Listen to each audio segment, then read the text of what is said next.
नमस्कार दोस्तों, स्वागत है आपका हमारे YouTube चैनल एस्ट्रोलॉजी में। दोस्तों, आज हम ज्येष्ठ मास की सबसे बड़ी एकादशी यानी निर्जला एकादशी व्रत की कथा, महत्व एवं विधि विधान लेकर आए हैं। दोस्तों, शास्त्रों में यह कहा गया है कि निर्जला एकादशी व्रत सबसे महत्वपूर्ण माना गया है। इसकी महानता सभी एकादशियों में सर्वोपरि है। अगर कोई निर्जला एकादशी का व्रत करता है तो उसे अन्य एकादशी की व्रत करने की भी आवश्यकता नहीं है। यानी साल भर में 24 एकादशी आती है, उनमें से निर्जला एकादशी बहुत पतित पावन मानी जाती है। दोस्तों, हमारे सनातन धर्म में त्योहारों और व्रतों का विशेष महत्व है। इसी में से एकादशी व्रत विशेष फल प्रदान करता है। एकादशी व्रत साल भर में 24 एकादशी आती है, इन्हीं में से सर्वश्रेष्ठ पावन एकादशी मानी जाती है ज्येष्ठ शुक्ल पक्ष की निर्जला एकादशी। इस व्रत में बिना पानी के पिए व्रत रखा जाता है तथा फलाहार भी नहीं किया जाता है और द्वादशी को पारायण करके व्रत खोला जाता है। यह तो हम सभी जानते हैं कि ज्येष्ठ मास में भीषण गर्मी के बीच तप की पराकाष्ठा को दर्शाता है यह व्रत, और इसमें जो इस व्रत को करता है वह सभी मनोवांछित फलों को प्राप्त करता है। इसमें दान, पुण्य एवं सेवा भाव का भी विशेष महत्व माना गया है। दोस्तों, ज्येष्ठ मास की शुक्ल पक्ष की एकादशी यानी निर्जला एकादशी अन्य महीनों की एकादशी को फलाहार किया जाता है, परंतु इस एकादशी को फलाहार करना भी वर्जित माना जाता है। यह एकादशी ग्रीष्म ऋतु में पड़ती है, अधिक कष्ट तपस्या से की जाती है, अतः अन्य एकादशी में महत्वपूर्ण मानी जाती है। इस एकादशी को करने से आयु, धन, वैभव, आरोग्य में वृद्धि होती है तथा उत्तम लोकों की प्राप्ति होती है। महाभारत के अनुसार अधिक मास सहित एक वर्ष की 26 एकादशियां न की जाए तो केवल निर्जला एकादशी की जाए तो सभी एकादशियों का फल प्राप्त होता है। तो आइए जानते हैं ज्येष्ठ पक्ष की सफला यानी निर्जला एकादशी व्रत की विधि एवं महत्व तथा कथा। भीमसेन बोले, ये महाबुद्धि पितामह, मेरी बात सुनो। युधिष्ठिर, कुंती, द्रौपदी, अर्जुन, नकुल, सहदेव एकादशी को कभी भोजन नहीं करते हैं। वे मुझसे नित्य कहा करते हैं, ये भीमसेन, तुम एकादशी को भोजन मत किया करो। मैं उनसे कहता हूँ, ये तात, हे भ्राता, मुझसे भूख सही नहीं जाती है। मैं दान करूंगा और विधि पूर्वक केशव का भोजन करूंगा, परंतु बिना उपवास किए एकादशी के व्रत का फल कैसे मिले? भीमसेन का वचन सुनकर व्यास जी बोले, जो तुमको स्वर्ग अत्यंत प्रिय है और नरक बुरा मालूम होता है तो दोनों पक्ष की एकादशी को भोजन नहीं करना चाहिए। भीमसेन बोले, हे महाबुद्धे, एक बार भोजन करने से भी मुझसे नहीं रहा जाता, फिर उपवास कैसे करूंगा? ये महामुनि, वृक नाम का अग्नि सदा मेरे पेट में रहता है। जब मैं बहुत सा अन्न खाऊंगा तब वह शांत होता है। ये महामुनि, मैं एक उपवास कर सकता हूँ जिससे स्वर्ग मिल जाए। उस व्रत को मैं विधि पूर्वक करूंगा, इसलिए निश्चय करके एक व्रत बतलाइए जिससे मेरा कल्याण हो।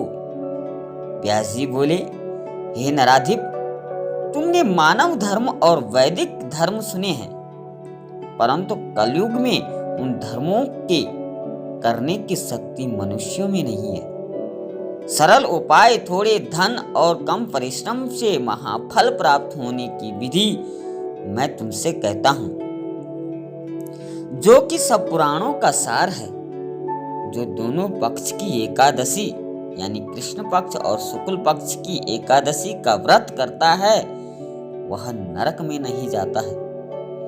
व्यास जी का वचन सुनकर भीमसेन पीपल के पत्ते की तरह कांपने लगे और डरकर बोले, हे पितामह, मैं क्या करूं? मैं उपवास नहीं कर सकता। इसीलिए हे प्रभु, बहुत फलदायक एक ही व्रत को मुझसे कहिए। व्यास जी बोले कि वृष व मिथुन के सूर्य में ज्येष्ठ मास के शुक्ल पक्ष की जो एकादशी है, उसका यत्न पूर्वक निर्जल उपवास करना चाहिए। स्नान और आचमन में जल का निषेध नहीं है। मासे भर सुवर्ण का दान जिसमें डूब जाए उतना ही जल आचमन के लिए कहा गया है। वहीं शरीर को पवित्र करने वाला है। गौ के कान की तरह हाथ करके मासे भर जल पीना चाहिए। उससे थोड़ा या अधिक जल पीने से मदिरा पान के समान होता है। और कुछ न खाएं, नहीं तो व्रत भंग हो जाता है। एकादशी के सूर्योदय से दूसरे दिन के सूर्योदय तक जलपान न करें। ऐसा करने से 12वें महीने की एकादशी का फल उसको बिना यत्न के मिल जाता है। फिर द्वादशी को सवेरे निर्मल जल में स्नान करके ब्राह्मणों को जल और सुवर्ण दान करके फिर व्रत करने वाला कृतकृत्य होकर ब्राह्मणों सहित भोजन करें। हे भीमसेन, इस प्रकार व्रत करने से पुण्य होता है, उसको सुनो। साल भर में जितनी एकादशी होती है उसका फल इस एकादशी के व्रत करने से मिल जाता है। इसमें कोई संदेह नहीं है। शंख चक्र गदाधारी कृष्ण भगवान ने मुझसे कहा है कि सब धर्मों को छोड़कर मेरी शरण में आओ। एकादशी को निराहार रहने से मनुष्य सब पापों को छूट जाता है। कलयुग में द्रव्य दान से शुद्धि नहीं होती, स्मार्थ संस्कार से भी सद्गति नहीं होती। इस दुष्ट कलयुग में वैदिक धर्म भी कहाँ है? ये वायुपुत्र, बार बार विशेष क्या कहूं, दोनों पक्ष की एकादशी में भोजन ना करें। ज्येष्ठ के शुक्ल पक्ष की एकादशी में जल भी वर्जित है। ये बिरकोदर, इसका व्रत करने से जो फल मिलता है उसे सुनो।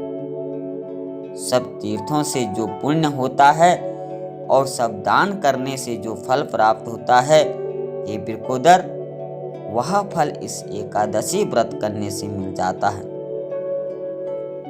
साल भर में शुक्ल पक्ष और कृष्ण पक्ष की जितनी एकादशियां हैं, उनका उपवास करने से धन धान्य बल आयु पुत्र आरोग्यता मिलते हैं। वे सब इस एकादशी के व्रत करने से मिल जाते हैं। ये नरव्याघ्र, मैं तुमसे सत्य कहता हूं कि इतना व्रत करने से बड़े शरीर वाले भयंकर काले पीले रंग से दंड पासधारी यम की दूत उसके पास नहीं आए, बल्कि पीतांबरधारी हाथ में चक्र लिए हुए सुंदर विष्णु पार्षद उसके पास आते हैं और अंत समय में उस मनुष्य को विष्णु लोक में ले जाते हैं। इसीलिए यत्न पूर्वक निर्जल व्रत करना चाहिए। फिर जलदान और गोदान करने से मनुष्य सब पापों से छूट जाता है। हे जन्मेजय, इसको सुनकर पांडवों ने इस व्रत को किया। उसी दिन से भीमसेन ने इस निर्जला एकादशी का व्रत किया। तभी से इसका नाम भीमसेनी एकादशी भी विख्यात हो गया। ये अनंत, ये देवेश, मैं आज आपका निर्जल व्रत करूंगा और दूसरे दिन भोजन करूंगा। ऐसा कहकर सब पापों को दूर करने के लिए इंद्रियों को वश में करके श्रद्धा पूर्वक व्रत को करें। हे राजन, जिसने निर्जला एकादशी का विधि पूर्वक उपवास किया है, उसका और धर्म से क्या प्रयोजन है? व्रत करने वाला विष्णु लोक को जाता है। हे कुलश्रेष्ठ, जो एकादशी के दिन सुवर्ण अन्न वस्त्र दान करता है वह सब अक्षय होता है। एकादशी के दिन जो अन्न खाता है वह पाप भोगता है। इस लोक में वह चांडाल होकर मरने के बाद बुरी गति पाता है। जो ज्येष्ठ मास के शुक्ल पक्ष की एकादशी को व्रत करने का दान करेंगे वे परम पद को प्राप्त करेंगे। ये कौन्तेय, निर्जला एकादशी के दिन श्रद्धा और नियम से युक्त स्त्री पुरुषों का जो विशेष कर्तव्य है उसे सुनो। जलसाई भगवान का पूजन करें और गोदान करें अथवा घृत धेनु का दान करें। अनेक तरह के मिष्टान दक्षिणा देकर ब्राह्मणों को प्रसन्न करें। ब्राह्मण के प्रसन्न होने से मोक्ष देने वाले भगवान भी प्रसन्न होते हैं। निर्जला के दिन अन्न, गौ, वस्त्र, सैया, आसन, कमंडल, छत्र, पात्राण इनका सुपात्र को दान देना चाहिए।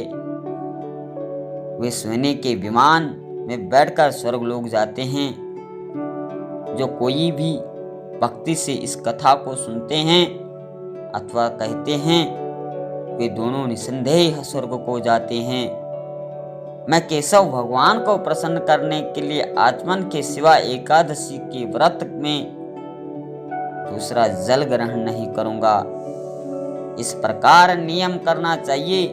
एकादशी के दिन गंध, पुष्प, जल, दीपक से देवताओं के ईश्वर वामन जी का पूजन करना चाहिए। विधि पूर्वक पूजन करने से नियम पूर्वक कहे हैं, ये देवताओं के ईश्वर, ये इंद्रियों के ईश्वर, ये संसार समुद्र से पार करने वाले, जल से भरे हुए कलश के दान करने से मुझको परम गति दीजिए। ऐसा कहकर ब्राह्मणों के लिए शक्ति के अनुसार कलश देने चाहिए। इस प्रकार जो पवित्र और पापों को करने वाली इस एकादशी का व्रत करता है वह सब पापों से छूटकर परम पद को प्राप्त करता है। तो दोस्तों, आशा है यह निर्जला एकादशी का व्रत कथा आपको पसंद आई होगी। पसंद आए लाइक से सब्सक्राइब जरूर करें। आज के लिए इतना ही। जय श्री कृष्ण दोस्तों। राधे राधे।